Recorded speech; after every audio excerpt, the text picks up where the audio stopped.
Welcome back to the channel, everyone. My name is Steven. I'm a pharmacist and I own 54 units of real estate. So today, let's talk about leverage and debt and how I kind of view leverage and debt as I progressed as a real estate investor.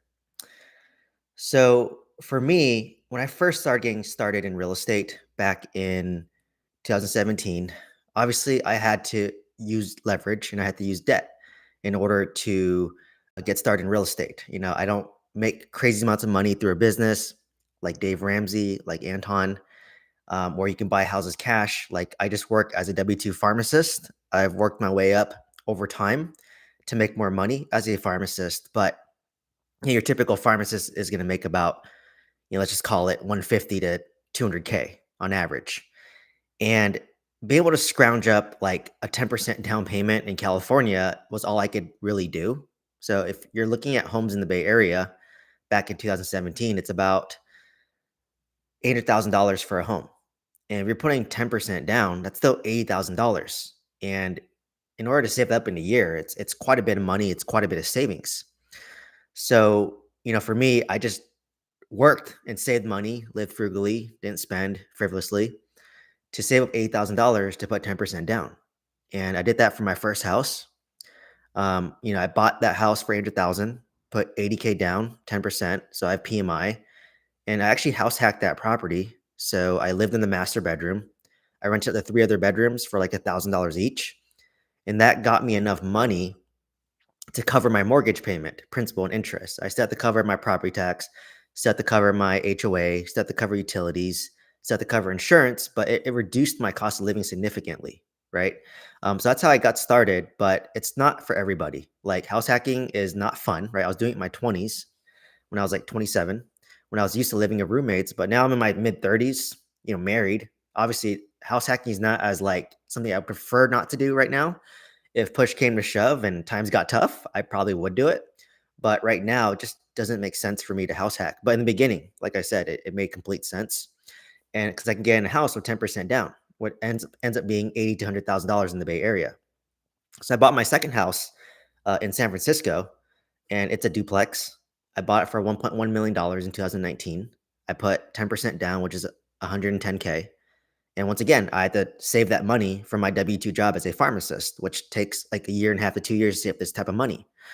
So, obviously, in both these examples, 10% down on the first house hack, 10% down on my second house hack, I was leveraging a lot, right? Because I was basically, putting $80,000 down and I got 720K in debt for my first property. For my second property, I put 110K down and I got like $1 million in debt. So obviously, your debt to equity position is very weak. You have 10% equity and then you have 90% debt. So obviously, you're leveraging, right? And in the beginning, that's what you have to do, unfortunately, unless you just make crazy amount of money, like through business. Maybe you're making $1 million plus a year.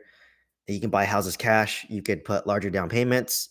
If you can do that, that's great, right? But for me, that just wasn't an option of something that I could do. So that's why I had to leverage, if I'm being honest. Um, and that's kind of the pros and cons of real estate with leverage. So in the beginning, you do have to leverage. And fast forward till today. So I bought my first deal in 2017. I put $80,000 down, bought for 800,000. Today it's worth about $1.4 million. So if you look at my return on money, I put $8,000 down and I've built up almost $600,000 of equity between principal pay down and then a lot of market appreciation, right? I chalk it up to luck, right? During COVID, what happened? Interest rates dropped. When interest rates dropped, what did everyone do who owned rentals? They refinanced to a lower rate. I also put out some cash. That's how I scaled. So more leverage to scale. And, because I lowered my interest rate, the property went from like negative cash flow to break even cash flow. And then over time, the rents went up organically, $200 every 2 years. It's kind of the cadence I go at for my single family homes in the Bay Area. And for me, it was just really about, basically maximizing your return on investment. So obviously I put $8,000 in my first deal and it made $600,000 in appreciation. So that's a crazy return, right? It's almost like a 7 to 8x return on your money. And that's how my net worth compounded and grew. And then same with my second property. I put $110,000 down. I bought for 1.1. It's probably worth about, I think, 1.5 to $1.6 million today. So I made about, $400,000, but I put $100,000 down. So it's a 4x return on my money. So, obviously this is on paper, right? So this is like paper net worth. And, for what I've learned now is like, you can't retire off of paper net worth, right? Like net worth is, it's just like unit count to me now. It's just like a way to flex. Like, ooh, I have 100 units. Ooh, I worth 10 million plus, right? It just sounds cool on paper, but then, fortunately, net worth doesn't pay the bills unless you decide to sell, right? If I decide to sell, then I need to pay taxes. I have to pay Uncle Sam, pay depreciation recapture, um, have to basically, pay Uncle Sam a lot of money, and then I have that money, and at that point, I could basically utilize my net worth, but Uncle Sam probably would take in 30 to 40% of that. So that's kind of the name of game real estate, right? Is you have to leverage in the beginning, and then once your property is naturally appreciated, once you have principal pay down, hopefully your rents go up over time. Hopefully it's not too much of a headache, right? Managing the properties. And if all that goes well, eventually, if you own it for 30 years, it's paid off, right? So it's a super long-term game. And that's when over that 30 years, your leverage starts to go down. So in the scale phase, you have to leverage a lot. Like I said, I want to maximize every single dollar I'm making because it takes me a year and a half to save up $100,000. But then once you buy the real estate, it starts to compound, right? Where each property you buy, if it appreciates by, like in California, like I said, it went crazy. Like from 2017 to probably 2022, it was like appreciating $80 to $100,000 a year, and that's insane appreciation, right? Like now, the same house I bought, it's worth $1.4 million. If I were to put 10% down now, I'd be 140K, and probably with these interest rates, if I were to house hack it, I'd still be in quite a bit of money, because your property tax is more expensive, then interest rate is higher, your purchase price is higher, insurance can be a little bit higher. So yeah, it's hard to get started in California now. I'll be honest. That's why I pivoted to like a different market, like Huntsville, Alabama, and Oklahoma City, right? Because buying in California just wasn't sustainable for me anymore. So, anyways, going back to kind of leverage. So, in the beginning, unfortunately, you do have to leverage unless you're just making crazy income and you can buy houses cash like Dave Ramsey. Like Dave Ramsey, he makes money through a media business, and he uses that money to basically buy houses all cash. He buys apartments cash. He buys triple net, absolute leases cash. But for your average person, that's not really an option. Even for me, at my net worth, I can't buy houses all cash, to an extent, right? It's still gonna take me time. Still gonna take me um, years to save up that money, despite all the real estate that I own. So in the beginning, you have to leverage, right? So in the beginning, as I was describing, 10% down, house hack, 10% down, house hack, 10% down, house hack. That's how I got started until I did 4 of those. And then guess what happened during COVID? All my properties appreciated. What did I do? I did a huge cash out refinance. I put out like $1 million of equity. What did that do to my single family home portfolio? Now they're all cash flow negative because I stripped out so much equity. Fortunately, my interest rate was like 3.5% on average. And I used that $1 million to go buy my apartment complex, my 26 unit in Oklahoma. I bought my 20 unit in Oklahoma, and I bought my mobile home park in Selma, Alabama. And I have videos talking about it, but that's the deal that, I lost a lot of money on. I lost $100,000 on my mobile home park in Selma, Alabama. It's my worst deal that I've done. Have a video coming up about that soon. But, when I sold it, I still had to do a seller carry second of 450K. So my money's trapped there still. And I'm hoping I get my money back one day. Nothing's guaranteed. That's why it's kind of funny. Like I always say pitch seller financing, but me myself, I wouldn't do seller financing because I just don't like the feeling of depending on someone to pay me unless it's automated. And even then, like it gets kind of sketchy because I know I pay on time always, but other people having to pay me, and then I don't know, just the thought of that turns me off, despite me being a landlord, right? Like even today, like I'm just nervous. I'm like, oh, are they going to pay this month? Are they going to pay this month? So it's just kind of the joys of doing real estate, and the joys of trying to escape the rat race. So, anyways, obviously in the beginning, massive leverage, right? Like I was probably 10 to 25% equity and then 75% debt. That was probably my position for the longest time. But over time, things went up in value. I forced a lot of appreciation in my portfolio. So if you guys see my video, my 26 unit I bought in Oklahoma, I bought it for $500,000 off market using direct mail. Believe it or not, I didn't know I could buy an apartment complex for $500,000. I pulled out money from my single family home portfolio to fund the down payment, to fund the renovation costs. I spent about $300,000 to renovate all 26 units. So I'm all in for $800,000.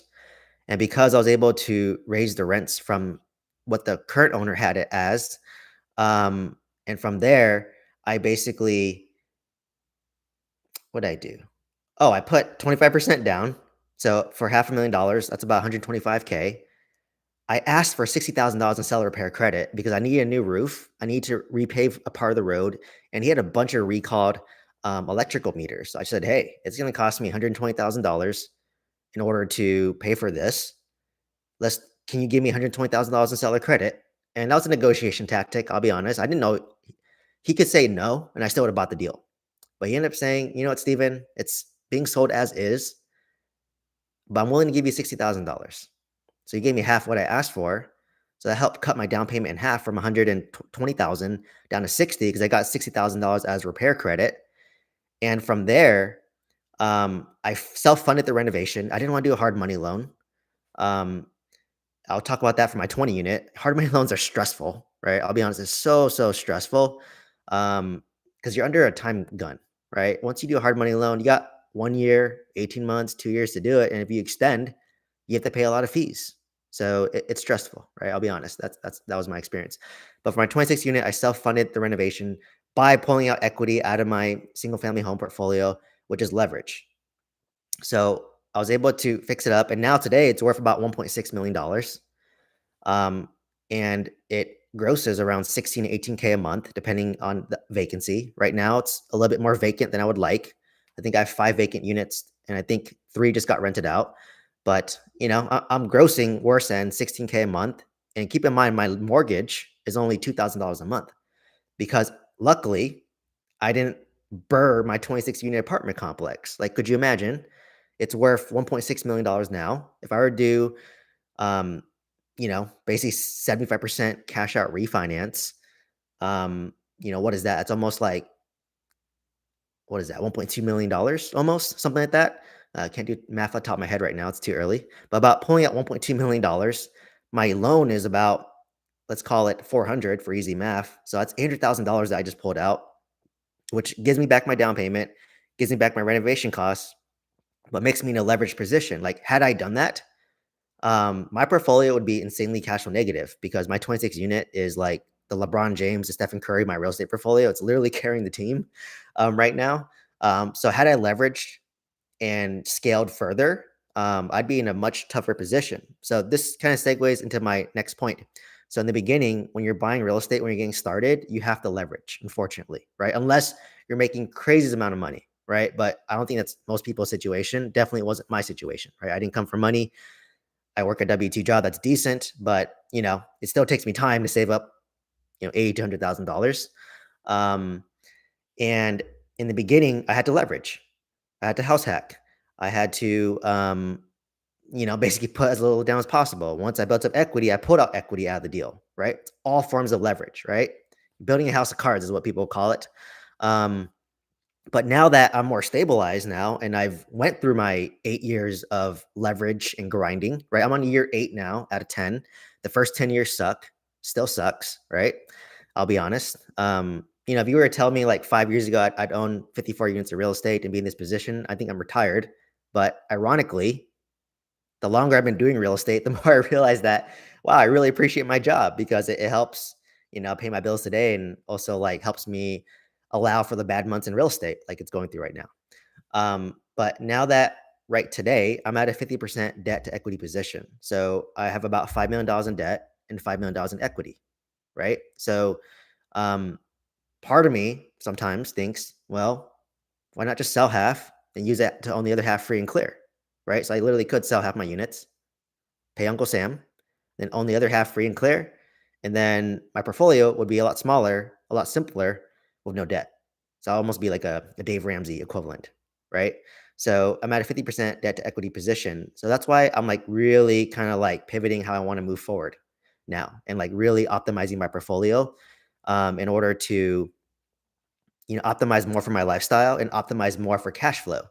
So if you kind of see, um, my most recent videos, I kind of finally mapped out a 5-year plan.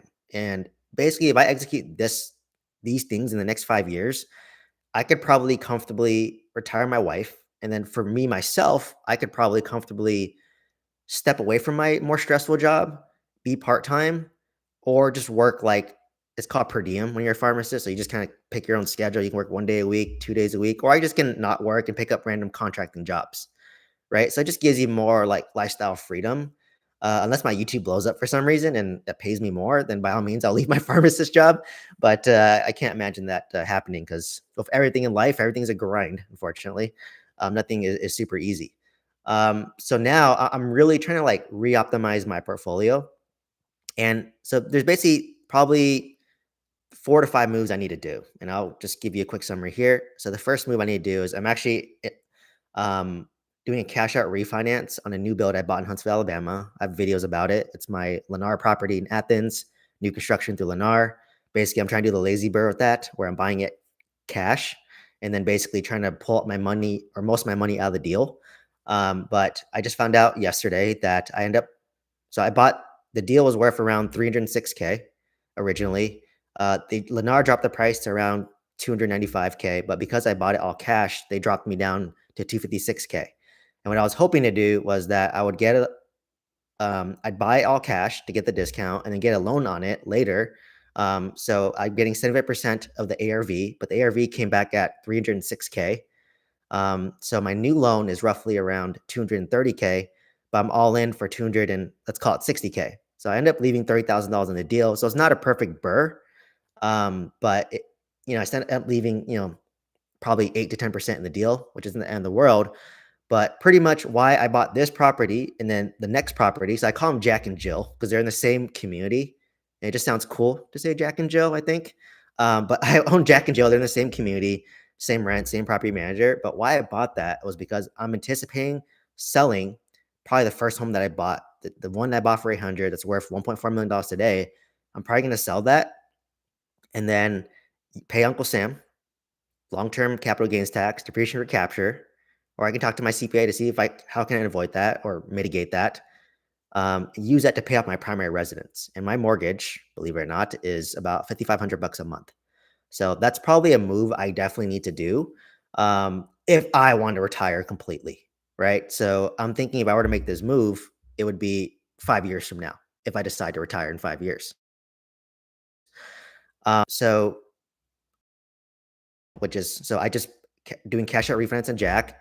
Jill's being built. So Jill will be built mid-November. But the moment Jill's built, I pull money out from Jack to pay for Jill. And then eventually I just leave money in Jill. So Jill is owned free and clear, right? So that one is not much leverage because I own it free and clear with cash. So that's kind of one move that I need to do. The second move I need to do is I just learned of something about a 20-year term refinance. I didn't even know you could do loans under 20-year terms, if I'm being honest. So my primary residence here, I put 5% down. So my interest rate is 6.5%. My loan is 850K and it's a 30-year fixed. So my monthly payment is $5,500 a month, of which only $800 goes to principal pay down. The rest is interest. If I do a 20-year term, cash out or not cash out refinance, but a refinance, rate and term refinance, I'm probably going to go through Charles Schwab because I own assets of Charles Schwab.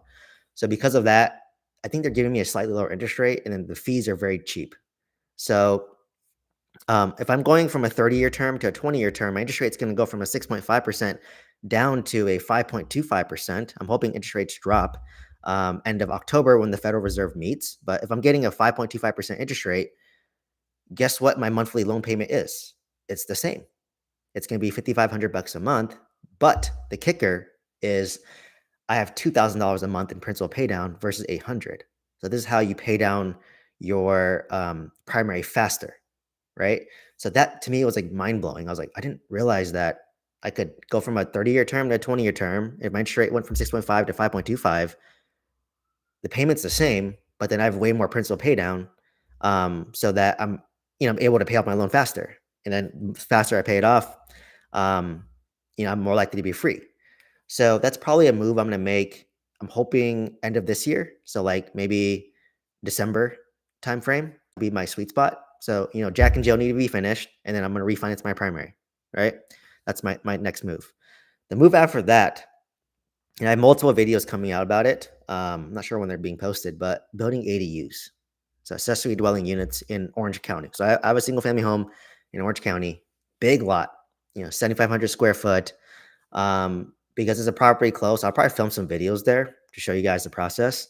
But in the backyard, I'm building a 3-bedroom, 2-bath, 1,000 square foot. It's going to cost around 250K construction. And I want to convert the garage to a 1-bedroom, 1-bath, 400 square foot. That's probably going to cost me about $80,000 roughly. So that's just construction cost. So that's 250K, or sorry, no, it's more than that. It's 330K in terms of construction costs. If you were to add in all the other fees, landscaping, permits, solar panels, appliances, I'm probably getting closer to $420,000 is what I estimate it, which is about $300 per square foot for 1,400 square feet. So that's something I want to build. But what sucks is there's no financing options really for an ADU. It's really a HELOC or cash. Those are your only two options. Unless you guys know something, let me know. Right. But right now it's just HELOCs or cash. So, once I build that, but what's kind of crazy is, so if you look at the math, so I'm all in for 420K. Let's just say I had cash and I paid it off, right? The backyard house, 3-bedroom, 2-bath in Orange County rents for $3,700. The garage, 1-bedroom, 1-bath rents for $2,500. That's $6,200 a month. If you times that by 12, and that's pure cash flow because there's no debt, right? Times that by 12, that's about $72,000. And for me, if you divide that over 420K, that's roughly 18% cash and cash return, which is way better than anything else I'm getting, right? So, like, why not do that, right? So that's what I'm saying. I'm thinking of after I pull money out of Jill, right? I'm gonna use that to pay for half my ADUs cash. The other half I have to use a HELOC through Charles Schwab against my stocks, and from there, it's going to probably be 8% interest. So let's say my loan was $200,000, 8% interest, my monthly cost is $1,500 a month. If I'm getting $6,200 a month in cash flow, I can take that excess $4,000 to pay down my line of credit faster. So that's where it gets, very powerful and lucrative, right? But like you said, this is going to take me a while to get this in place. It's going to take me at least a year to year and a half to build, and then also to like pay down that line of credit, right? So that kind of leads me to my next thing is I'm in the process of trying to sell my 20 unit, right? And I'm probably going to sell it. There's 3 options I'm going to do to sell it. Either A, I just sell it, pay Uncle Sam, take the money, pay my ADUs cash, less stress, right? Number 2 is if I want to be sadistic to myself, because I am sadistic, I'm crazy. I could 1031 exchange this and then buy 3 or 4 new builds in Huntsville, Alabama, and own 2 of them cash. The other 2 leveraged. Another option is if I'm a little bit less sadistic, I can buy 2 cash in Huntsville and then 1 with a 30-40% down. So a little bit less leveraged, right? So depending on how I'm feeling and how I want to pivot, those are my 3 moves if I 1031 exchange my 20 unit apartment complex, right? So, and then like I said at the end, probably have to sell my first home I ever bought and then use it to pay out my primary residence. So let's summarize all these moves. All right, let's just summarize all these moves. So in terms of how it helps me cash flow wise. So if my primary residence is gone, that saves me about $6,000 a month. So my expenses go from $8,000 down to $2,000. Property tax, HOA, insurance, utilities, right? My HOA is $500, believe it or not, which is how much I charge rent in my apartments in Oklahoma. And basically that's my first move, right? Drop my expense by 6,000. You can breathe easier, right? You're not stressed about massive expense. It's still cheaper than rent in Los Angeles. The next move is if those ADUs are paid off free and clear and there's no debt, they're cash flowing about $6,000 a month because it's owned free and clear. If I were to 1031 exchange my 20 unit and owning basically 2 more free and clear, one with 30 to 40% down, The two that are owned free and clear are going to cash flow $1,800 each. That's $3,600 plus another $400 for the other properties. That's $4,000.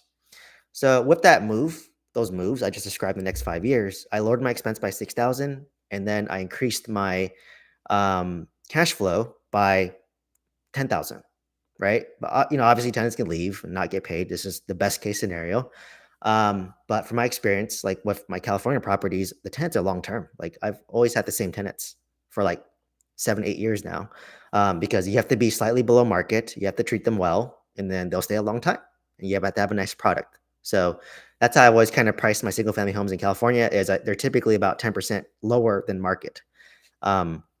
So that's how I do it. So those are the moves I need to do. And then obviously in these moves, like if I were to sell my first home, I would lose $600,000 in debt, and I'd pay off my primary. I would lose $800,000 in debt. So that's about $1.5 million of debt off the table. So that's how I'm like deleveraging, right? Making some moves and selling it. So I think at that point I might be at like only 40% to 35% in debt, and I'll be in a much stronger position, a lot stronger financial foundation position. And at that point, it's really asking yourself, okay, like I hit my goals, retired from real estate, did all this. I have a strong foundation. Do I want to continue to build real estate, or do I just want to take it easy?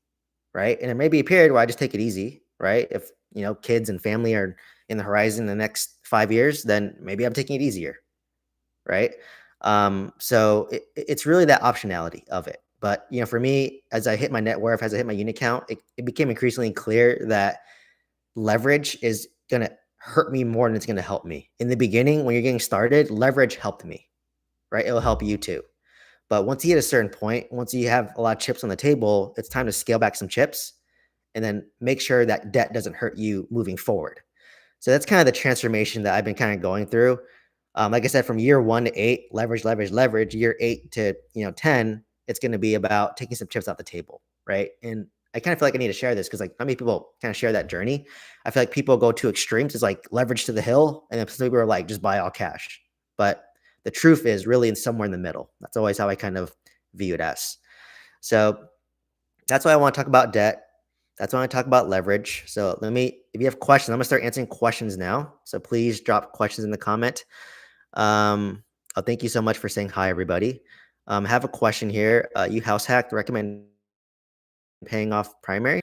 Yeah. So literally my first 3 properties I bought were house hacks, and I didn't even know I was house hacking. Like at the time, I didn't watch Bigger Pockets. I didn't watch YouTube.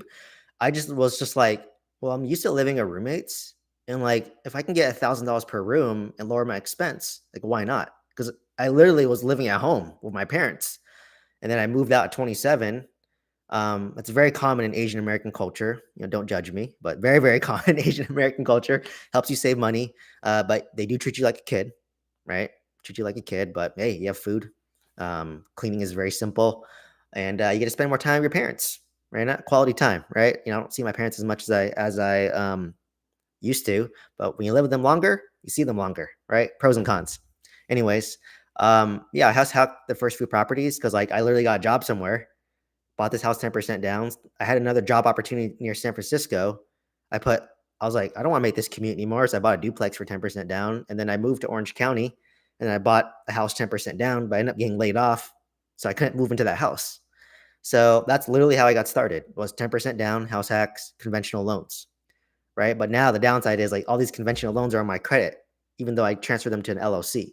They still show up on my credit report. So when I do loans, like when I do my refinance to a 20-year term, I have to provide so much documentation, which is very cumbersome. Like imagine you own like 6 single family homes. You have to show 6 leases, 6 bank statements, 6 property tax, 6 insurance. That's why I love my debt service coverage ratio loans, going through like Ameritrust or like Lending One, because it's just so much easier. They just ask for like fewer documents and it's way faster, way easier, less headache, but it's a higher interest rate typically.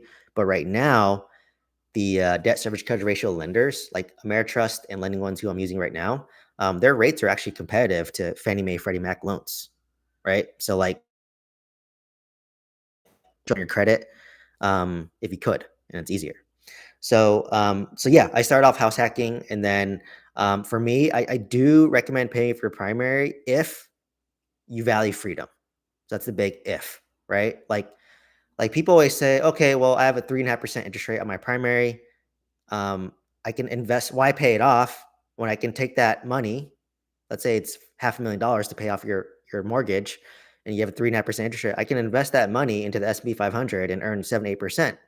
Yes, if you were to optimize for numbers on a spreadsheet, probably true, right? But the other side of me is thinking, well, there's some sort of like peace of mind, some freedom of like not having a mortgage anymore.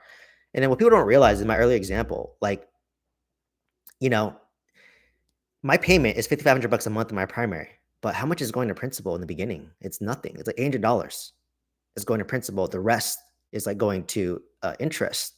So like, is it really a 3% return on your money? Like maybe if you're towards the end, like maybe if you're in year like 25, 26, 27, 28, yeah, it's mostly principal, right? And not much interest. So, for me, like even if I were to like put a lump sum, and let's say I threw my current primary is 850K. Let's say I threw $500,000 at this property. It would accelerate my amortization schedule significantly. Most of it will still be principal and then a little bit less interest. But still, I still have like a $6,000 per month expense over my head. And for me, I just don't like that feeling. And like you said, like once you kind of hit uh, multi-million dollar net worth, you start to like look less about return on investment and you look more about return on time and return on stress. Like I noticed me pivoting that as well. Like I love crunching the numbers. I'm a numbers guy. Math was my best topic. Yes, the Asian stereotype. Asians are good at math. For me, like up to a certain point, like even if I gained, let's say I went from $8 million net worth to 20 million, or yeah, let's say 20 million or $10 million net worth, my quality of life right now will not change, right? Unless I start to like take some chips off the table and then lower my expenses and then lower my stress by, as someone alluded to, being a small and mighty investor, right? So that's kind of the phase I'm hitting right now is like this deal may have made sense when I was starting off, but now that I'm optimizing and trying to reduce effort and stress and re-optimize my portfolio, maybe this deal doesn't make sense today, right? Like I'm a true buy and hold investor. I prefer not to sell, but even I'm like cave and be like, you know what? It actually does kind of make sense for me to sell this because this property is literally like the first home I bought. It's literally break even. I'm self managing the property, have great tenants, but anytime I have a repair, which isn't often, maybe once a year, I'm cash flow negative that month, right? So like literally, it has like $800,000 of trapped equity in there. If I were to sell it, I'd probably have to pay $200,000 of taxes and fees and all that good stuff. I have $600,000 left over, and then I could use that to pay off most of my primary residence, which is age 50. I still have 250K left, so I might have to sell another property to then pay off this primary, right? Or if I do some tax strategy and pay no taxes on my sale, somehow, and then basically use that to pay off my primary, own it free and clear. So, to me, like it's always not about return on investment and it's about return on time and return on stress. So I think that's the next evolution of people. Is like you said, your quality of life will not improve from 8 million to 10 million, but my quality of life will improve if I have no mortgage and I'm able to step away from my W2 job. Like that would improve my quality of life significantly and not deal my, 2 hours of commuting a day. That's when I record all my videos. Is when I'm driving to work in my Tesla. But you know, after a while, you just gotta say, stop looking at ROI and start focusing on return on time and return on stress. And that's where I'm kind of pivoting towards. So I am a big fan of paying off your primary because I value freedom. But if you value spreadsheets and that's what the phase that you're at, then by all means, you can do your risk versus benefit analysis, right? And you can ask ChatGPT, like, hey, this is my loan amount. This is my interest rate. Is it better for me to pay this off or invest this? You can ask ChatGPT that as a voice message. It'll give you a nice, thoughtful answer. So that's what I've been doing a lot of recently. So escape our journey, and thank you, Escape, for the $2 super chat. It's my first one ever, so thank you. I'm not sure about ADU financing, but that ADU guy channel, I'll check out his channel. But like I've talked to a lot of lenders, and a lot of people do not lend on ADUs. Like I said, it's been either HELOC or cash, and they prefer for you to have a HELOC on like your primary residence. It's hard to get a HELOC on a rental property. So the HELOC company that I was trying to use, or a lot of people refer me to, is called figure.com. Figure.com. And it's super easy, super automated. You just put in like your address, how much loan do you have, what do you think it's worth, what's your income, what's your debt, what's your DTI ratio, and then you submit it, and then they basically give you an instant quote if you qualify and how much money you can pull out. But they charge so much fees. Like they charge like I think 1% to 4% in fees, depending on what interest rate you want. If you want an 8% interest rate, you're paying 4% in fees.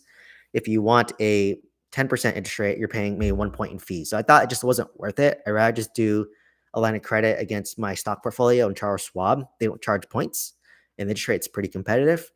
But I do know, like in Seattle, Washington, there's a guy named Thatch Nguyen.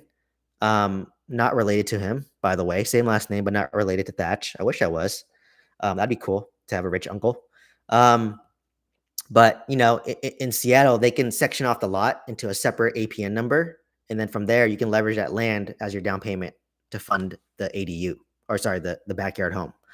So in California, we're not there yet, but if it does, it may open up options for me, right? So, like I said, going to meet up with a mortgage broker here after this live. So I'll see if there's any financing options. I'll keep you guys posted if I find anything. But that's what turned me away from ADUs 5 years ago in 2020 when I first bought the property. It's just hard to get financing, right? I wish I just build ADUs instead of doing my mobile home park. Probably would have been a lot smarter of a move, right? But as I say, you gotta get slapped in the face hard a few times in order to learn, especially me, right? I'm very sadistic in that way. So question here from, is it AJ? What do you think about Fresno, Sacramento area for new build deals? I am looking mainly at cost seg strategy for this year. Any other ideas? So I don't really know Fresno very well, but Sacramento, I know a little bit better because I went to school at University Pacific and a lot of my classmates were from Sacramento. And a lot of my friends live in Sacramento today. So I think you can buy new construction in Sacramento for around $500,000. And if you're using like builders like Lennar, a lot of times they'll buy down your interest rate. So what people don't know is that if they buy down your interest rate, you can probably be in like the fives or maybe slightly below five, like maybe like a 4.75 to 5% interest rate. And at that point, you just crunch your numbers, right? You're probably putting 25% down. Hopefully interest rate is like, 4.75. You just need to know how much it rents out for. I'm assuming if you're getting like a 4-bedroom, 3-bath, I don't know, you're probably close to 3,000, $3,500 a month in rental income. You just can look on Zillow.com and click on rentals and then see how it's doing. But you're buying real estate for a different purpose. So I'm assuming since you're doing a cost segregation strategy, you're qualified as a real estate professional status. That's what I'm insinuating, right? Like right now, despite all my real estate, me and my wife are both full-time pharmacists. We don't qualify as a real estate professional status, right? So like I have like $300,000 of suspended losses carrying forward every single year, right? Like in fact, if we were to make together $300,000 and I was a real estate professional, I would wipe off $300,000 of W-2 income, which would put almost $100,000 in my pocket, right? So that's something that I'm really looking at doing because like eventually when we have kids, like my wife's going to be part-time and depending on her financial situation, she might be full-time retired. So if she's full-time retired and I'm still working, together we can qualify as a real estate professional status. So that's something that I'm looking at doing. And then where it becomes powerful is if I buy a single family home, I can do a cost segregation study on it. And typically, if let's say you buy a home that's $1 million, the cost seg gets you 30% of that value that you can bonus depreciate year one. So that's $300,000 that you can use to wipe off your W-2 income and then you pay zero in taxes. That's how people say I pay no taxes. They're doing cost segregation, bonus depreciation with to wipe off their business income and their W-2 income, right? So it's kind of funny. Like when I first bought my first home in 2017, I was actually looking in Sacramento. And I'm kind of kicking myself because I had an opportunity to buy a fourplex. I think it was Midtown Sacramento. It was a fourplex, quadplex, all 2-bedroom, 1-bath. And I'm just looking at it. Like if I bought that on that today, if each one rented for like $2,500 for a 2-bedroom, 1-bath, that's $10K a month. I would have bought it for $500,000. That's basically the 2% rule, right? And I'm kicking myself because I could have bought that with about $100,000 down. And if that worked out, they were selling the one next door too. So I could have owned two fourplexes, making 10K each at 20K, and I would have scaled. But then like someone scared me away from Sacramento for some reason because it just wasn't in my backyard. I was living in the Bay Area at the time, so kind of kicking myself in the foot. But hindsight's always 2020, right? Like obviously I could look back and say, oh, I should have bought more real estate, but you know, hindsight's always 2020. So yeah, for the cost sake strategy, it depends on what your purchase price is, but like I'm thinking of doing that if I qualify for cost sake with my new builds, right? Like in Huntsville, Alabama, where I could buy a brand new home for like $300,000.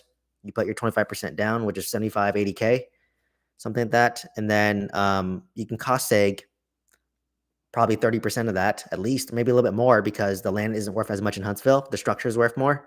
So maybe if I can get 40%, that's $120,000 that you can use to wipe off my W-2 income. So if you buy like 3 or 4 of these, if your household income is closer to $500,000, you can wipe off that income, right? And then get back, like I said, almost $200,000 in taxes back. That's probably the best return of your money. And what's kind of funny is like, now I'm thinking about it, like I just sparked this random idea thinking about this. So imagine I made $500,000 between me and my wife. You buy this new construction home in Huntsville, you put 25% down, you do a cost seg, and you buy so you can write off for each home about 100, let's say 150K for easy math. So I get 3 of these properties, do a cost seg, do bonus depreciation, and I can basically wipe off a 450K W-2 income salary. And then I'm going to get back roughly, let's just call it, if I'm at a 30% tax rate, 30% of that is 150K. I can use 150K that I got back from Uncle Sam when I filed taxes to use that to buy that house cash now. So now I own one free and clear, or mostly free and clear. So that's something that you can do too. But the thing with like doing the cost seg is you're constantly forced to buy real estate and you're forced to constantly leverage and scale and scale and scale.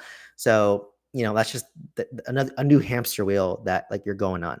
So that's a strategy. One of my people in my school community, so small plug for my school community, check it out on a free trial. But one guy, he's in a situation where they're making like $1 million plus because they work in the medical field. And I just told them, like, if you need to wipe off $1 million salary, like, don't look at small single family homes. You should be looking at absolute triple net leases. So imagine buying like a Starbucks, imagine buying like a Walgreens, and you own the building. And then the Walgreens, the Starbucks will pay the property tax, the insurance, the repairs. It's a truly triple net property. It's really passive, assuming they're there in the lease. And then you can do a cost segregation study to wipe your W-2 income. So that's what the high level people do. So a lot of people who started in multifamily, who started in mobile home parks, eventually they sell it all and 1031 exchange it into triple net leases. That's the natural progression of a real estate investor. So you start off doing single family home, then you might go to a duplex, fourplex, then you might go to small apartments, like that's where I'm at, 20 units to 50 units. Then you might progress to 100 to 200 units, and then you might go to a mobile home park, and then you might go to triple net. That's just the progression that I've seen people go through. So that's kind of like my 2 cents on that. Next question is from AJ. Thanks for the amazing questions. Please, please, please drop your questions. And I'm also going to do another live stream tomorrow at 9 a.m. To give you guys value, kind of like in this live stream format. My one on Thursday, I had 30 people. I was like really shocked. But maybe people have more free time, during dinner time. Asking, is it worth it to buy a second home in Reno, Carson City area?